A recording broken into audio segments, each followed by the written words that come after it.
오늘의 주요 뉴스입니다. 어제 하루 코로나19 신규 확진자는 2,427명으로 이틀 연속 2,000명대를 기록했습니다. 추석 연휴 이후 수도권 확산세가 비수도권으로 번지는 데다 한글날 사흘 연휴를 앞두고 있어 추가 확산이 우려되는 상황입니다. 8월 경상수지가 75억 달러 흑자로 16개월 연속 흑자를 이어갔습니다. 해상 화물 운송 수입이 크게 늘면서 운송을 포함한 서비스 수지가 12년 10개월 만에 최대치를 기록했습니다. 스웨덴이 심근염 등 부작용 우려로 30살 이하 젊은 층에 대한 모더나 백신 접종을 중단했습니다. 덴마크도 같은 이유로 18세 미만 미성년자들에게 모더나 백신 접종을 중지했습니다. 미국에서 하루 신규 확진자가 2달여 만에 10만 명 아래로 떨어지면서 4차 확산이 소강 국면에 들어섰습니다. 교직원과 의료계 종사자 등을 대상으로 한 백신 접종 의무화가 주요 요인으로 분석되고 있습니다. 캐나다가 비행기와 기차, 배를 타는 승객들에게 백신 접종을 의무화했습니다. 연방정부 공무원들도 백신 접종을 의무화하고 접종하지 않은 공무원들은 무급 휴직하게 했습니다.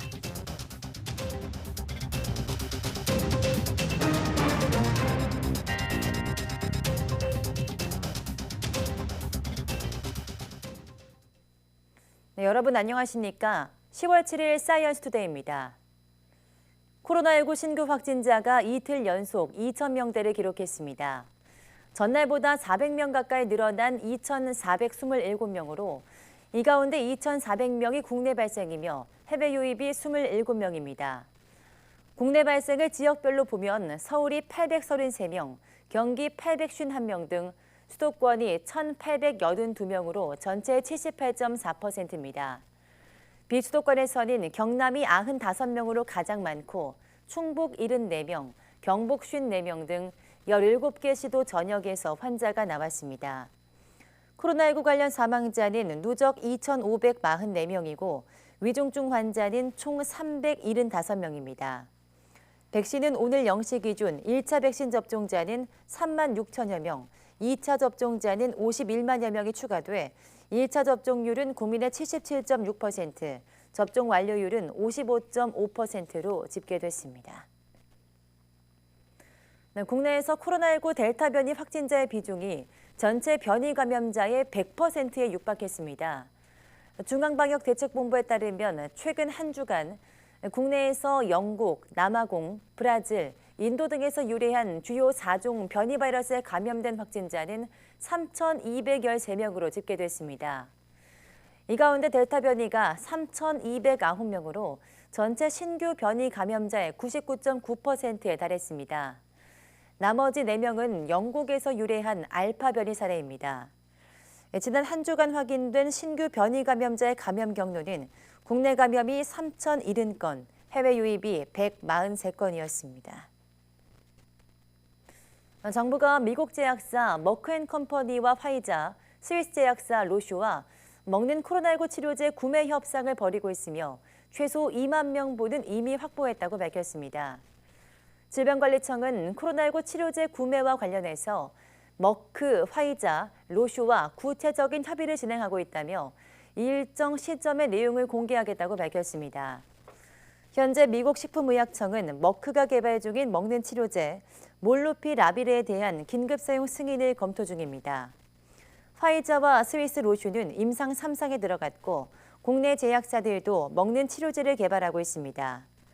앞서 김부겸 국무총리는 중대본 회의에서 약 4만 명을 치료할 수 있는 분량의 예산을 확보했고 2만 명분은 선구매 계약을 한 상태라면서 FDA 승인을 신청한 회사뿐 아니라 국내 개발 업체 상황도 지켜보고 있다고 말했습니다. 네, 코로나19 4차 대유행이 악화할 경우 다음 달에는 하루 확진자가 5천 명을 넘을 수 있다는 전망이 남았습니다. 하지만 정부는 예정대로 단계적 일상 회복을 추진하고 거리 두기도 현실에 맞게 단순화하겠다고 밝혔습니다. 보도에 박홍구 기자입니다. 질병관리청은 지난달 말 기준으로 전파율과 치명률, 백신 접종률 등을 적용해 앞으로 유행을 예측했습니다. 그 결과 상황이 지금보다 악화하면 이달 말에는 하루 확진자가 5천 명까지 나오고 11월 말에는 5천 명을 웃도는 것으로 예상됐습니다. 또 평균 수준으로 관리되더라도 이달 말 3,500명에서 4,300명, 다음 달 말에는 최대 4,900명에 이를 것이란 전망이 나왔습니다. 이렇게 유행 규모가 커지더라도 정부는 예정대로 단계적 일상 회복을 추진할 계획입니다. 복지부는 방역 대응 체계를 현행 확진자 억제 중심에서 중환자 치료 중심으로 전환해 코로나19와 일상이 조화를 이루도록 하겠다고 밝혔습니다. 3,500명에서 5,000명까지 예측하는 통계인데 이 정도 일일 확진자가 나온데도 위드 코로나를 적용하실 겁니까? 네, 이제 저희들이 확진자 수보다는 그 중증 환자를 잘 보호하고 그 사망에 이르지 않게 하는 게 중요하다고 생각됩니다. 국회 복지위 국정감사에서는 또 현행 거리두기 방역 수칙이 현실을 제대로 반영하지 못한다는 지적도 이어졌습니다. 이에 대해 복지부는 미접종자와 고위험군을 보호하기 위해서는 어쩔 수 없는 상황이라며 단계적 일상 회복이 시작되면 거리두기 내용을 단순화하겠다고 밝혔습니다. 앞으로는 우리가 위드 코로나 가더라도 현실적으로 실천 가능한 국민들이 인정하는 방안으로 사회적 거리두기를 하자. 이걸 말씀드리고 싶은 거죠. 어떻게 생각하십니까? 저희들도 이번에 단계적 일상 회복 방안에 저런 사회적 거리두기를 굉장히 단순화하고 네. 그리고 지킬 수 있도록 그러니까 현실 가능한 방법으로. 네. 복지부는 앞으로 접종자 중심으로 위험도가 낮은 분야부터 단계적으로 방역 조치를 완화해 나갈 방침입니다. 또 정부 부처와 전문가들로 구성된 코로나19 일상회복위원회에서 각계 의견을 수렴해 이번 달 중순쯤 단계적 일상회복의 구체적 내용을 발표할 계획입니다. YTN 박홍구입니다.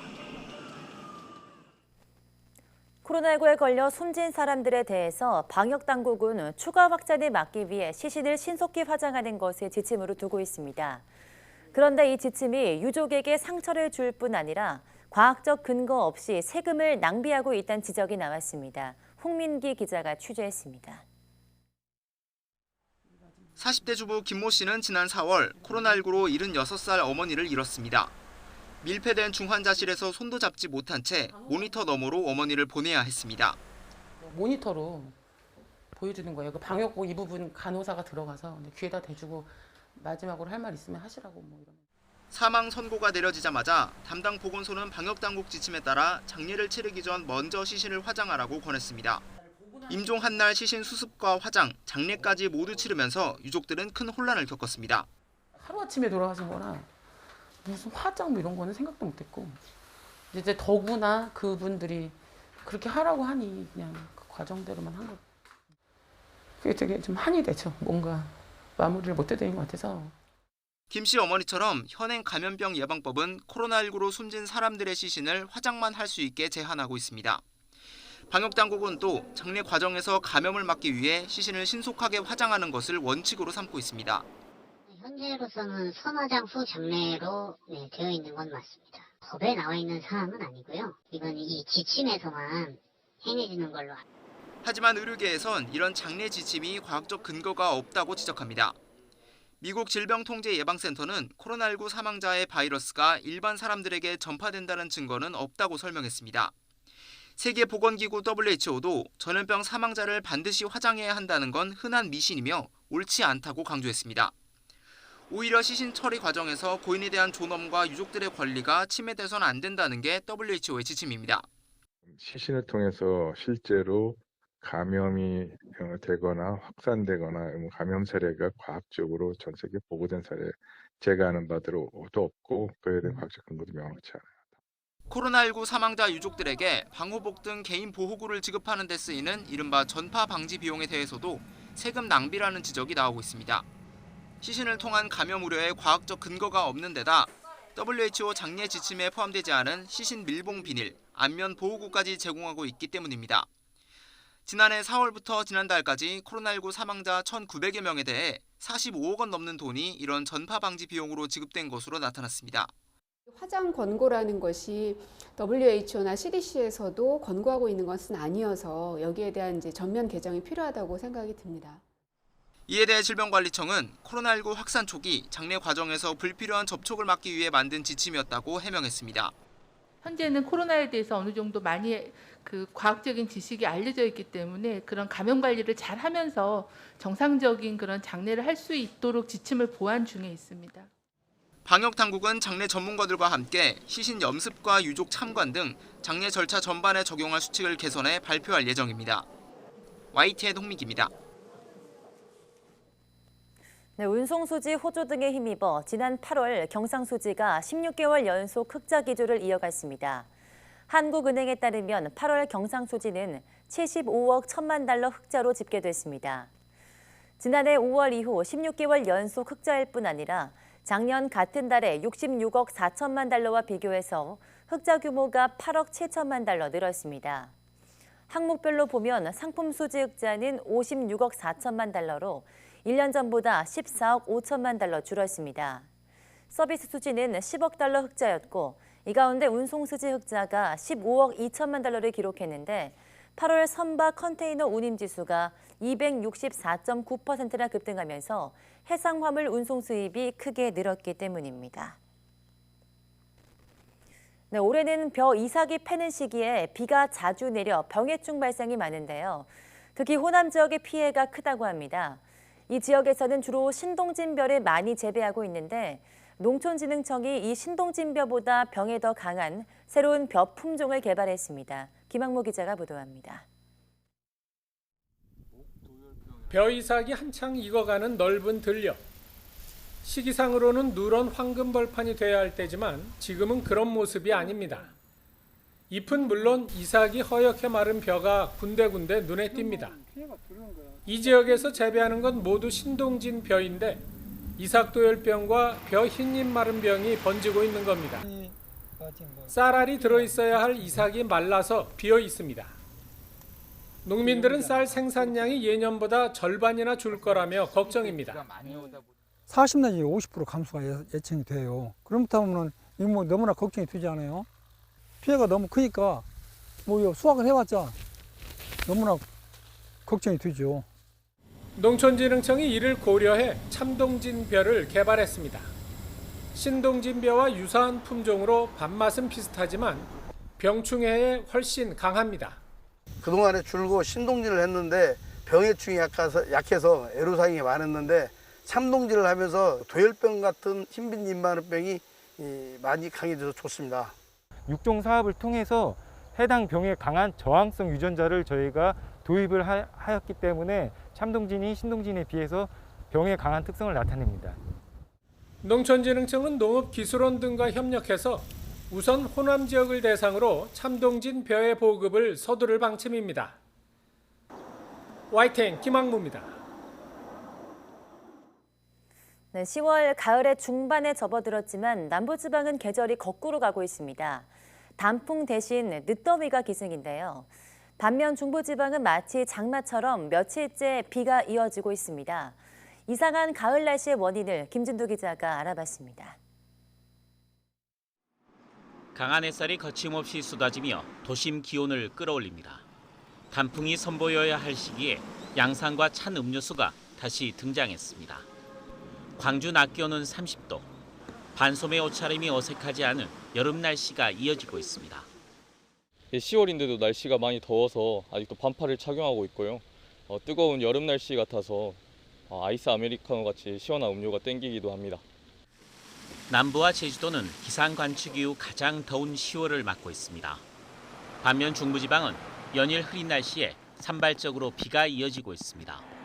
마치 가을 장마가 다시 찾아온 듯합니다.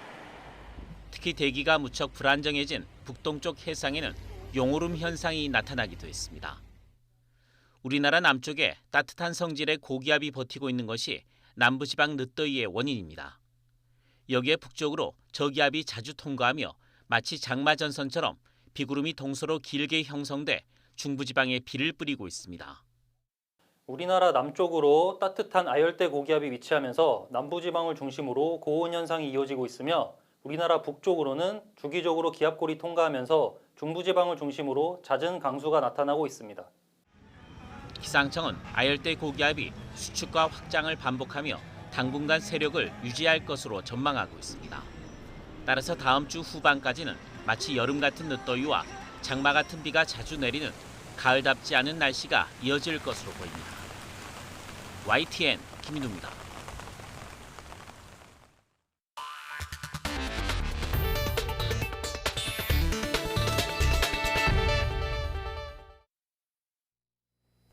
네, 미국에서의 코로나19 하루 신규 확진자가 2달여 만에 10만 명 아래로 떨어지는 등 여름철 4차 확산이 소강 국면에 들어선 것으로 분석되고 있습니다.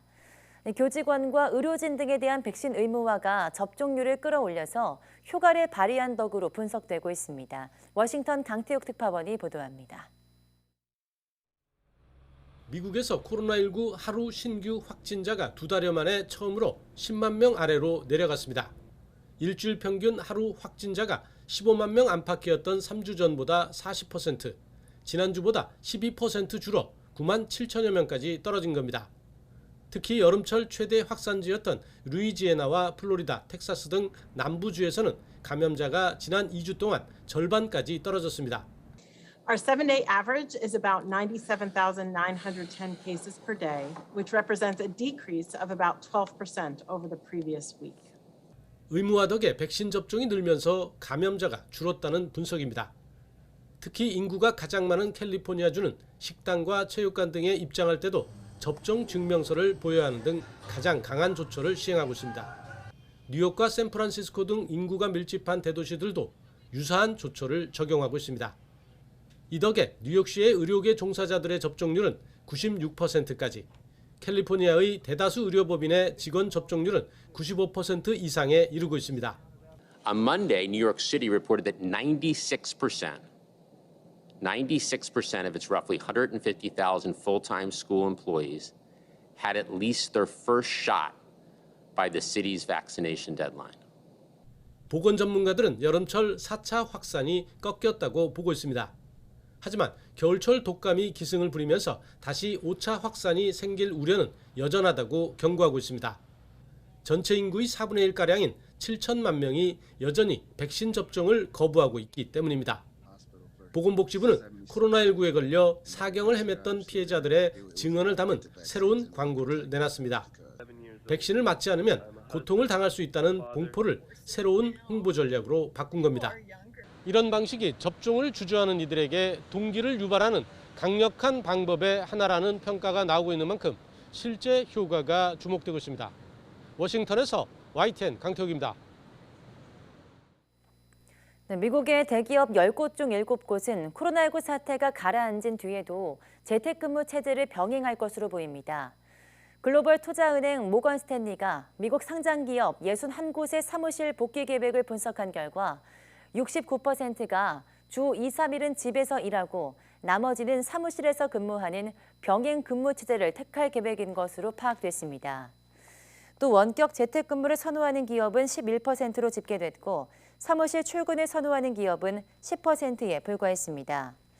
나머지 10%는 직원들의 재량에 맡길 계획인 것으로 조사됐습니다. 따라서 코로나19 대유행이 지나간 후에도 대기업 직원들이 주 5일 내내 사무실로 모두 출근하는 예전의 모습으로 돌아가진 않을 것으로 예상된다고 경제 전문지 마켓워치는 전망했습니다. 네, 캐나다가 연방정부 공무원과 비행기 등 교통편 이용 승객들에게 백신 접종을 의무화하는 강력한 대책을 내놨습니다. 현지 시간 6일 로이터 통신에 따르면 캐나다는 오는 29일까지 연방정부 직원들에게 코로나19 백신 접종을 완료했다는 증명서를 온라인 포털에 등록하라고 의무화했습니다.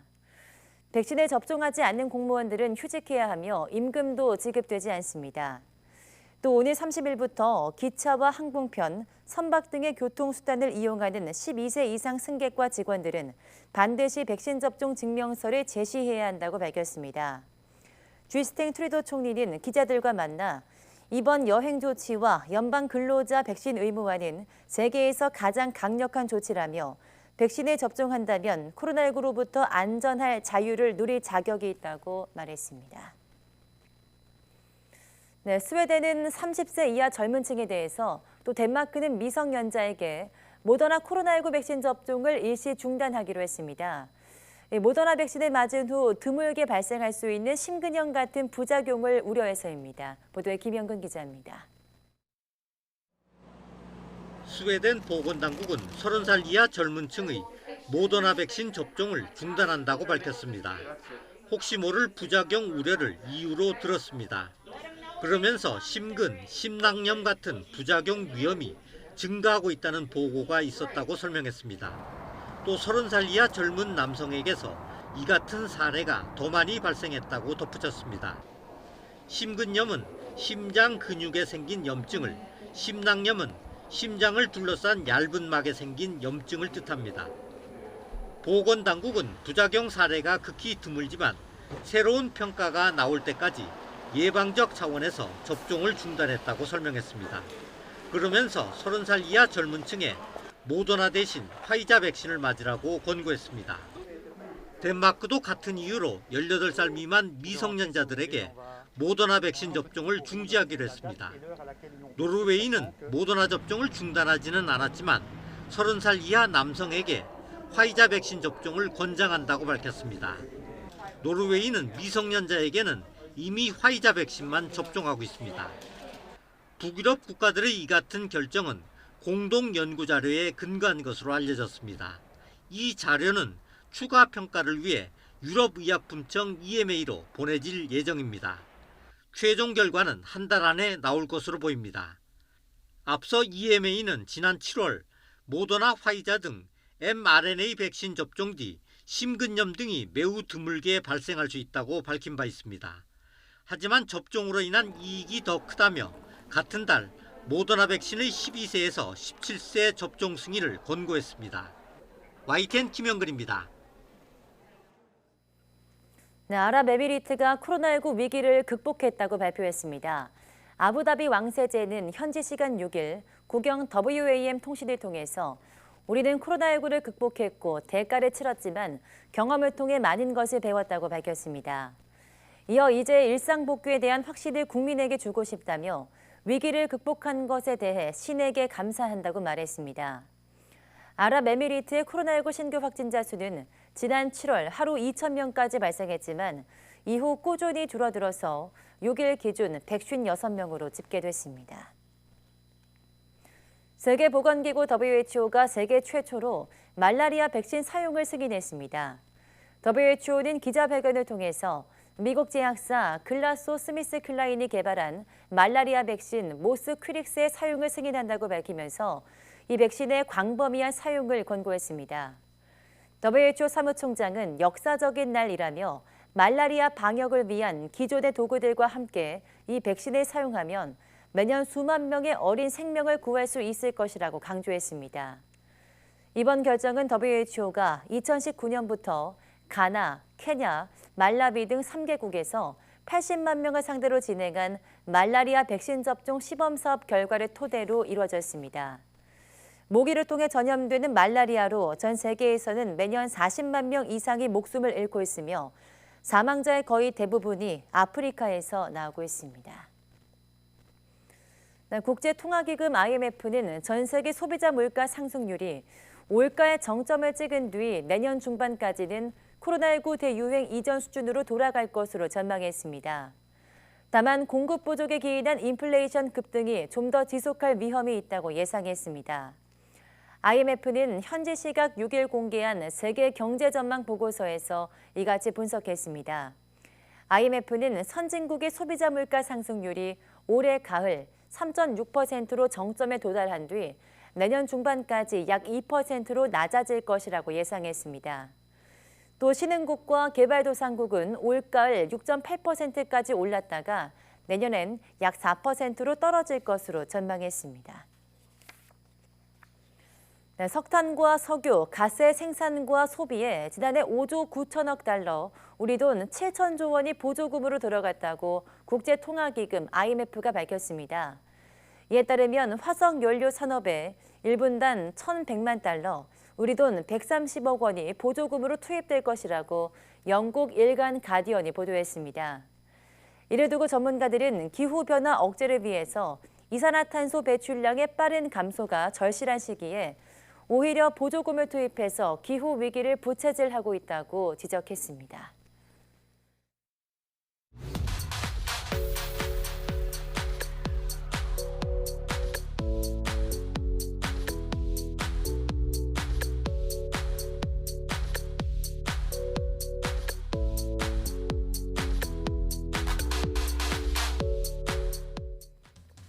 네, 반도체에서 설계를 제외한 생산만을 전담하는 기업을 파운드리 기업이라고 부르죠. 이런 개념이 합성 생물학에도 사용되고 있습니다. AI와 로봇 기술, 생물학 실험을 통해서 공정을 자동화하는 기술, 바로 바이오 파운드리인데요. 오늘 오후 사이언스 투데이 과학의 달인에서는 합성 생물학과 바이오 파운드리에 대해서 이야기 나눠보겠습니다. 많은 시청 바랍니다. 함께해 주신 여러분 고맙습니다.